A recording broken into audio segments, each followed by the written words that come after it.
Hi everyone, in this video, we will show you how to fix the FaceTime gestures not working. To fix FaceTime gestures not working, you need to follow the steps I'm going to describe. So, first of all, open the settings option. Then, you need to scroll down in settings and tap on the general option. Now, from general option, go into about. And you can see your iOS version from here.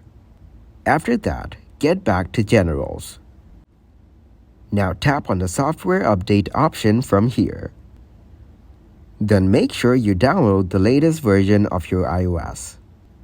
But if you haven't installed the iOS 17, which is the latest version of the software, then install it because every update fixed the FaceTime gestures not working. Thanks for watching, like the video and subscribe to the channel for more content like this.